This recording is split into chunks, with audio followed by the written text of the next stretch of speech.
have sound? If we've got sound, go ahead and type in the chat bar. Looks like we might have a little bit of sound. Let me crank it up here. Can everybody hear me? Fantastic. So congratulations to everybody that made A's on your exam. Congratulations to those of you that passed the exam. It was a very challenging one. These aren't great circumstances to be taking an online class, but you folks did a good job, and I'm super duper proud of you. Sorry about the technical difficulties I've had today. I'm sorry. I don't know what to say other than I stunk. But thank you very much for staying with me, folks, okay? Now I'll go ahead and hopefully this lecture won't take too long. Please go back and take a look at your exams. I looked at 84 exams to make sure that all the hot spots were correct. Make sure you got your hot spots graded correctly. Now I can't change it. It'll still have an X because it thinks it got it wrong, but the points should be added back. Make sure the points are added back on any of the hot spot questions that were graded incorrectly. With that, let's go ahead.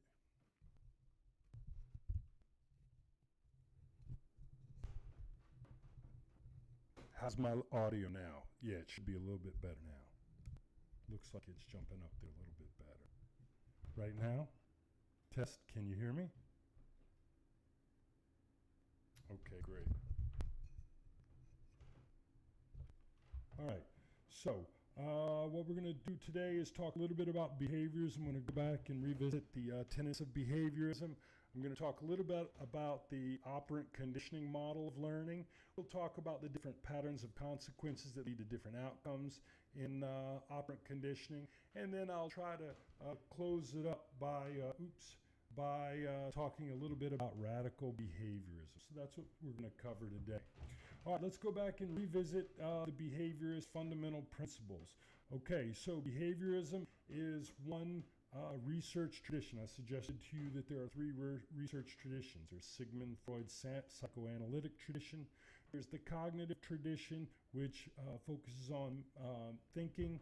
And then there's the behaviorist tradition, which focuses on how the environment shapes our behavior. And they focus specifically on something we call learning, which is a relatively permanent change in behavior that occurs as a result of experience. Now, John Watson was the father of behaviorism, the leading proponent, and he elucidated two fundamental beliefs that behaviorists have. Number one, we are a product of our environment. The only difference between you and me is how our early environments treated us. We are all, in a sense, the same and have the same proclivities, interests, and abilities.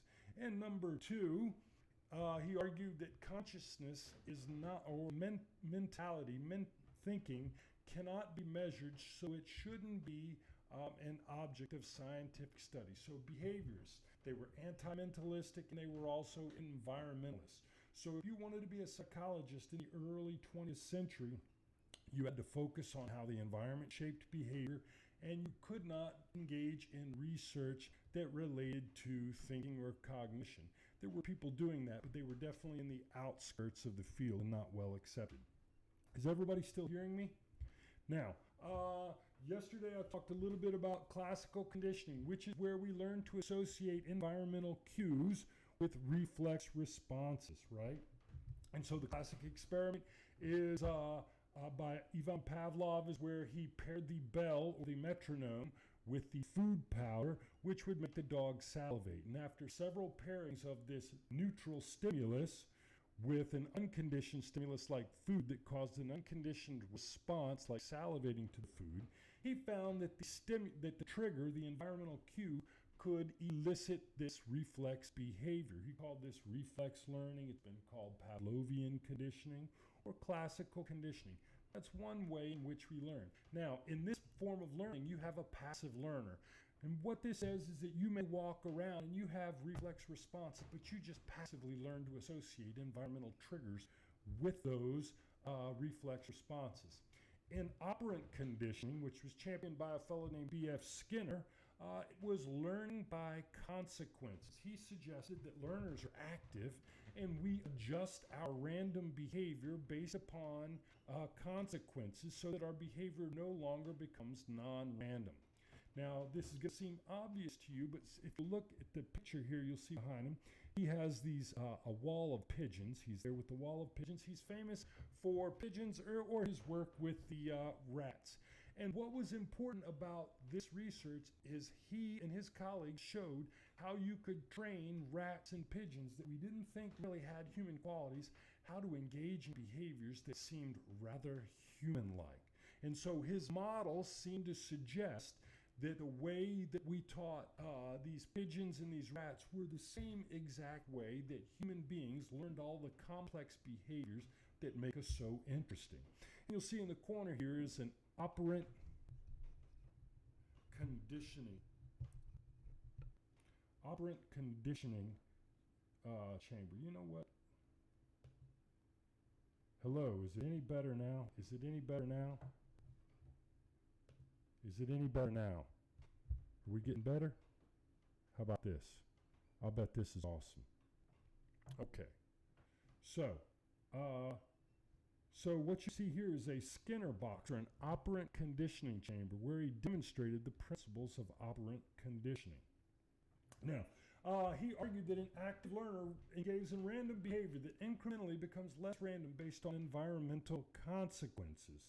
And he talked about two basic consequences: reinforcers, not rewards, but reinforcers. And a reinforcer is any consequence that makes a behavior more likely to occur in the future. And then a punisher he described as any consequence which makes a behavior less likely to occur in the future. Okay? Now you may say, wow, no big deal, Chris. I've known about reinforcers and punishers all my life. Yes, but back in B.F. Skinner's time, they hadn't really scientifically studied them to find out exactly how they worked. And his research led to several insights which I'd like for you to be familiar with regard to operant conditioning. He found that reinforcement does cause a behavior to occur more frequently. Most of you who've ever trained a dog to go pee outside or to shake hands or to roll over know that you can coach a behavior using a reinforcer. His insight was that you don't even have to reinforce every behavior for learning to occur. He called this partial reinforcement and differentiated it from continuous reinforcement.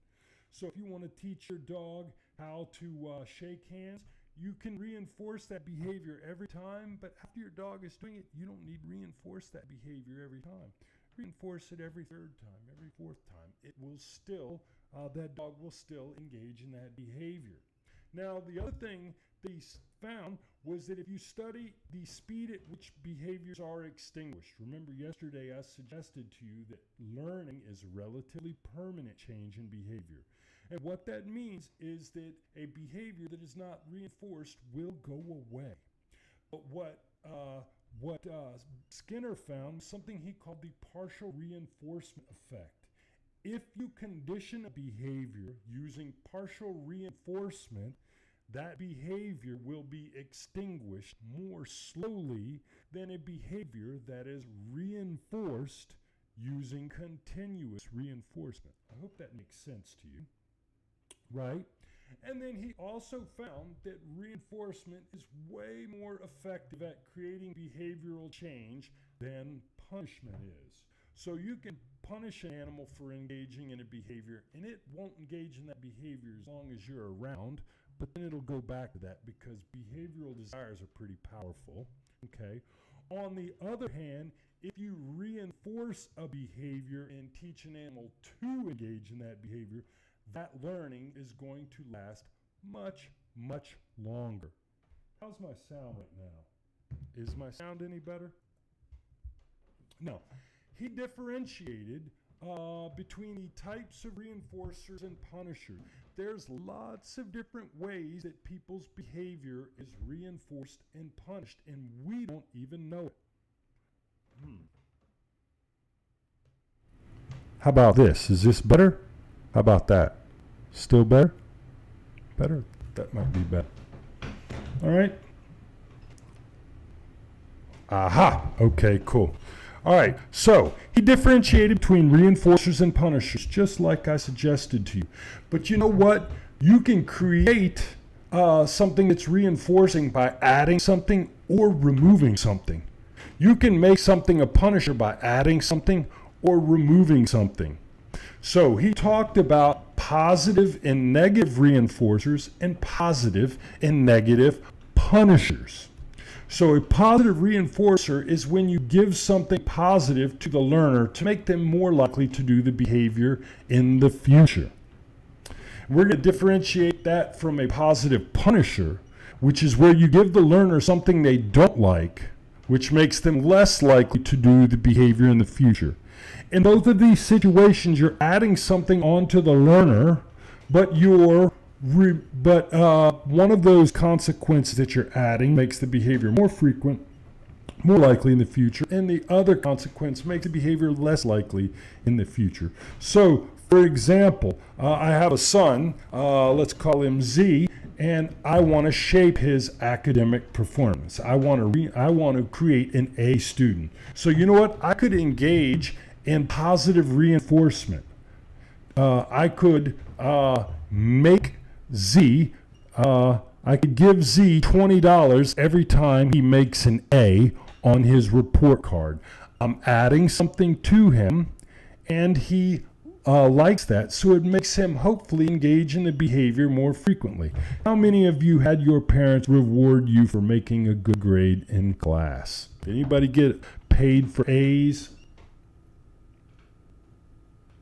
Now, while you're typing that in, I'm going to differentiate that with a positive punisher. In this case, oh, bummer, KB, you grew up in the pre-cash society. From what I hear, they pay kids for those A's now. All right, so I could engage in what we would call a positive punisher. You're like the Dark Ages. So let's say he made a D on his report card. I didn't like that. You know what? I could add a painting job to my son's future. I could make him paint the garage if he makes a D on his report card. See, I'm adding a job to him that he doesn't like. And the idea here is that he will avoid engaging in the poor behavior that leads to the D in the future because he doesn't like what I've added. So, B.F. Skinner and his colleagues found that you had these things called positive reinforcers and positive punishers. Both were adding something, but they had very different consequences on the behavior. Now, it also differentiated between negative and positive, negative reinforcers and negative punishers. All right. So a negative reinforcer, sometimes you can set up a paradigm where you take something away that a person doesn't like, the learner doesn't like, to encourage them to engage in the behavior in the future. Or you can take away something they like as a way of punishing a behavior. So let's say my son Z came home from school with straight A's for a semester. Never happened. Never, ever happened. But if it had, I might have removed his curfew for the entire semester, right? As a reward. He didn't like his curfew, so removing that from him would have been reinforcing. That would have been what we would call a negative reinforcer. I hope that makes sense. On the other hand, if he came home with a D on his report card, I could take his keys away. He likes his car keys an awful lot. So I could take those away as a punishment. And that would be what we would call a negative punisher.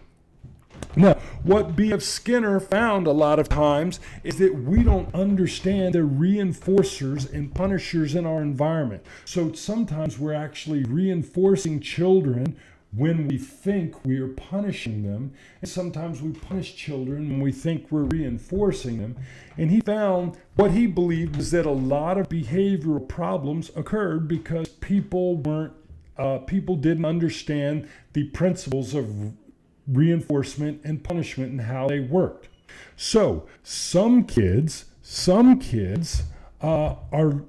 feel like their parents pay a lot of attention to them. So a child might feel like his or her parents don't pay attention to them. So they might act up so that their parents would finally pay attention to them, right?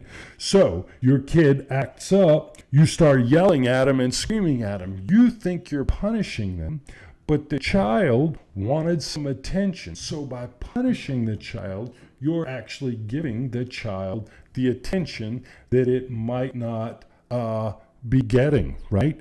Some children, let's say little Mikey disrupts class every day before reading, and Mikey's teacher puts him in timeout every day while everybody else reads aloud. Now, Mikey's teacher might think she is punishing his behavior, and she keeps saying, "Why does Mikey keep acting up?" Well, maybe Mikey can't read, and so by acting up, Mikey gets put in the corner and avoids the negative thing he didn't want, which was to read. And so applied behavioral analysis is the branch of behaviorism that is interested in figuring out how to properly reinforce and punish behaviors, specifically in school settings for children who act up. Does that make sense, the difference between positive and negative reinforcers and punishers? Let me give you a quick example and see if you can answer it, okay? Here's the deal. My wife starts nagging me every Wednesday night about taking the garbage out. Take the garbage out, take the garbage out, take the garbage out. And I really don't like to hear it. So I've gotten to the habit of taking the garbage out at 4 in the afternoon on Wednesday. So you don't have to take it out till Thursday morning, but my wife starts nagging me about 7 o'clock Wednesday evening. But what I do is I take it out at 4 o'clock so I don't have to hear her nag me. So what am I doing? Can you describe this? Is this a reinforcement? Is her nagging a reinforcer or a punisher? And is it positive or negative? It is negative reinforcement. Awesome job, KB. What I do is I engage in the behavior in order to avoid hearing her nag me. Fabulous job. Fantastic. That's a negative reinforcement. So what I'd like you to do today as you walk around is think about the outcomes that happen to you, what your kids say to you, what your boss does to you, and see if you can figure out what reinforcers or punishers are existing in your life. Hey, let me give you one more. Is a paycheck, what is that? Is that what would you say a paycheck is? What type of reinforcer is it? I'd be curious to see.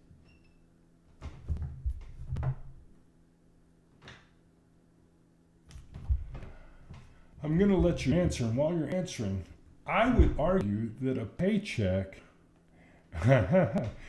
that's a good idea. Maybe it is a positive reinforcement. You get that check every week. But how about this, KB? I would say that it's actually negative reinforcement. Your boss tells you, hey, I'm going to start giving you a check every week.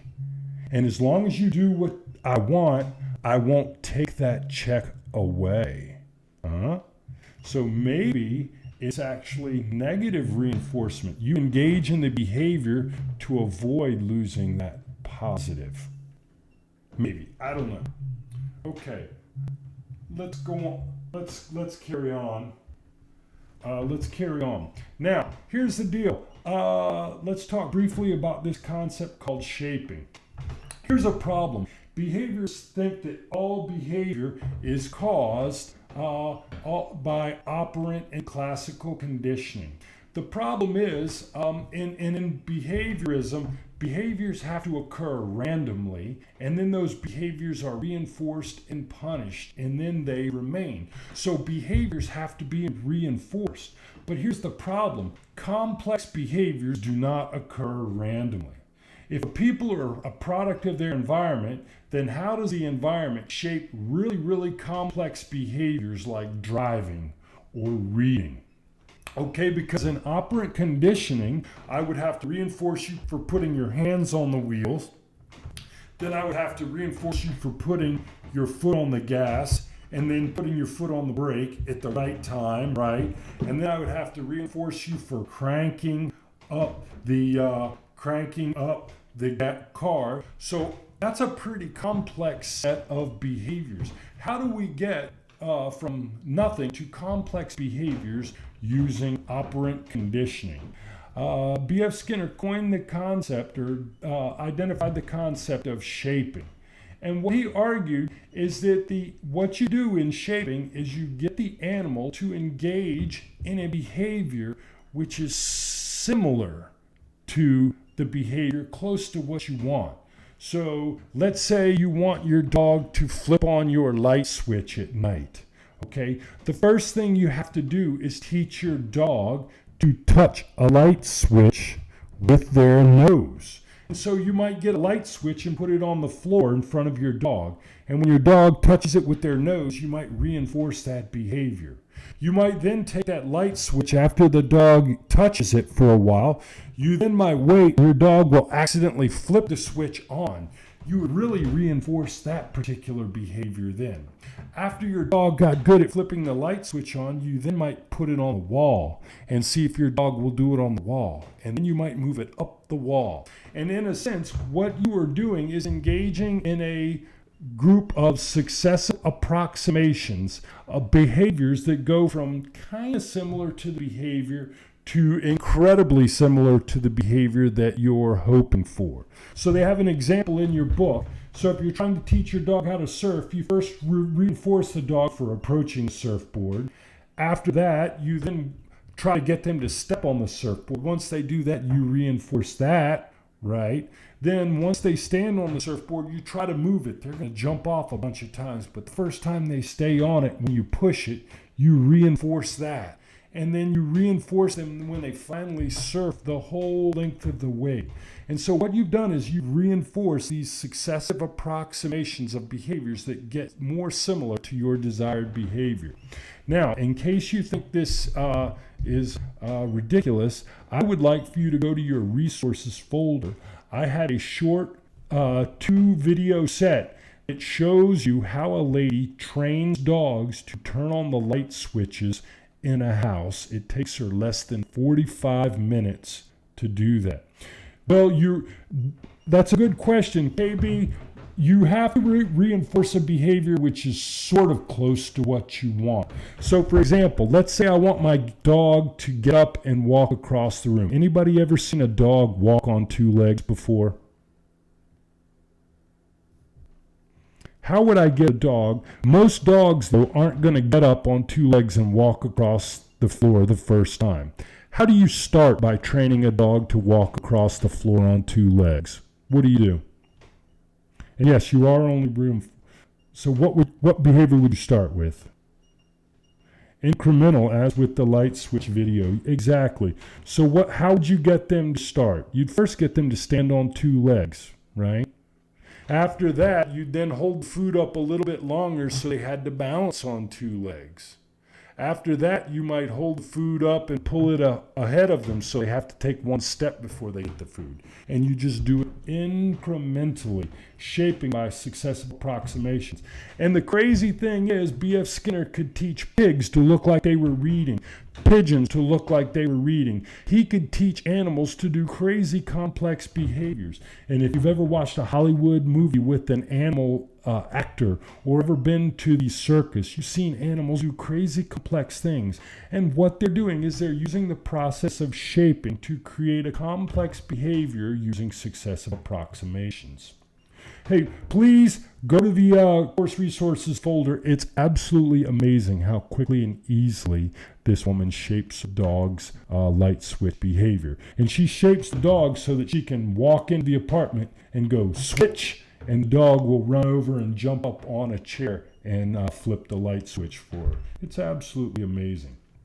Now, here's the thing.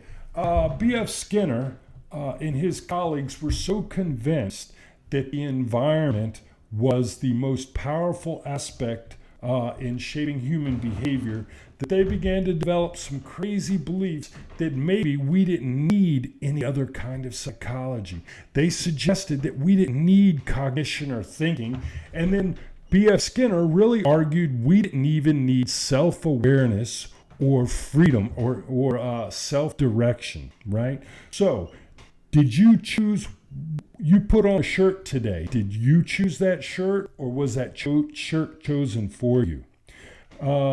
B.F. Skinner would argue that you had no real free will in the choices that you made today based on what you ate, based on what you wore, based on what class you took. He argued that every choice we make is determined by shaped preferences. He argued, in a sense, there was no such thing as freedom, free will, or dignity. And he even wrote a book of philosophy called Beyond Freedom and Dignity, right? And he argued, I don't direct my life. I don't design it. I never made decisions. Things always came up and made them for me. That's what life is. So they argued that there's no need to think about mental ability or self-awareness. So the mind doesn't control behavior. In fact, he argued if you do have a mind, you can think of it as a passenger in the car. It might tell you where you're going, but it has no control over where you're coming. So you might say red is my favorite color. That's why I wore this red shirt. Actually, somebody reinforced your red shirt wearing earlier in your life by telling you how attractive you were. And now you wear red because you think you like it. But you actually wear red because you were reinforced to do that. You might think you don't like psychology because it's your preference, but you took a psychology class one time and made a bad grade. You were punished for that decision, so you now say, I don't like psychology. Your preferences, your thoughts, your beliefs are nothing but passengers in a car that is shaped by the environment. Does that make sense? Now, the quick point is as soon as they came up with this crazy belief we'll call radical behaviorism, cracks started emerging in their theoretical structure. People started to come up with examples that challenge these strong beliefs. For example, if language learning is all environmental, then why do people all over the world learn language in the same way, even though their environments are radically different? If the environment is the only thing that is important for learning language, why did Jeannie, the wild child who started learning language at 11, why was she not able to learn how to speak? Obviously, it was more than the environment. Insight learning. I've provided a short video in your resources folder of a pigeon figuring out a problem. And you can see this pigeon looking at a block that's located on the opposite side of the room from a little prize that it wants that's a little bit too high. And suddenly the pigeon figures out that it can move this block across the room and stand on it to reach the food prize. That's insight learning, or an aha moment. That doesn't exist if you don't have a mind. Researchers in your book, they're going to talk about Edward Tolman and his cognitive maps. And he showed that rats learn a maze even when there's no cheese in the maze to reinforce their learning. So they have these things called cognitive maps. And this guy named Albert Bandura showed that if you show children a video of an adult being aggressive, these children will model that aggressive behavior. Modeling requires the mind, and the mind didn't exist in radical behaviorism. And finally, somebody invented a computer, which is basically an electronic thinking machine.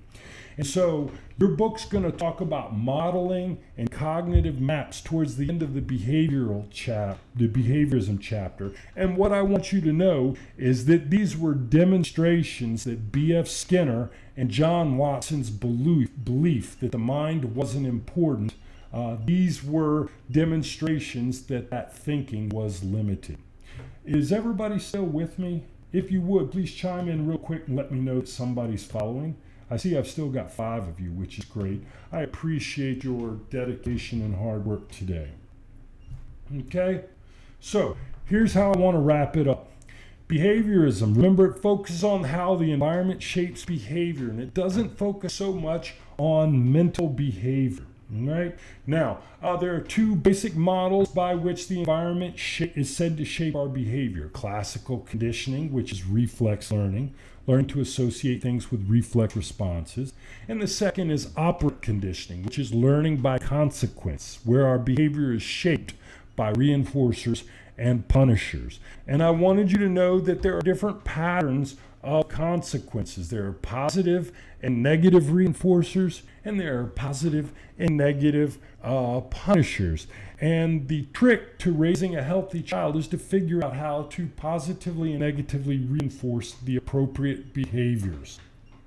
And finally, I wanted you to be familiar with the idea of radical behaviorism, the idea that we could throw out the mind and we could throw out free will and just think of human beings as nothing but automatons being shaped by the environment in which they live.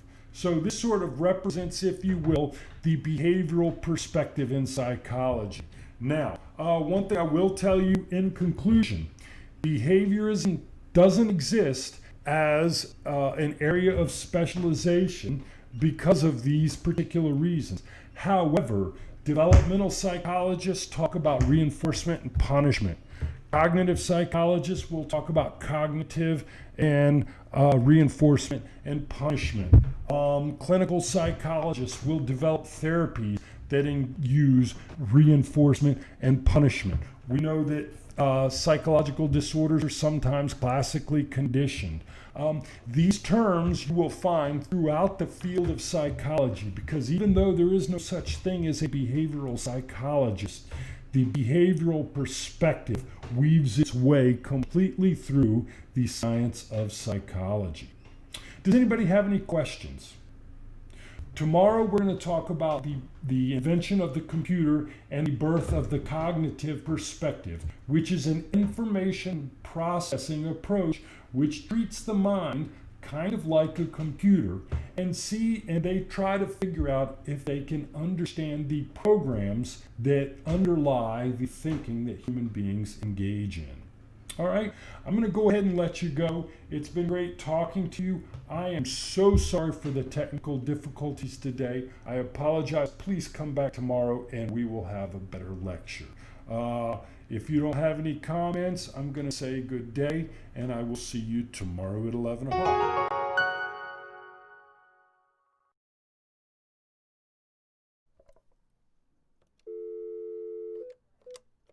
Your call cannot be completed as dialed. Please consult your directory and call again, or ask your operator for assistance. This is a recording.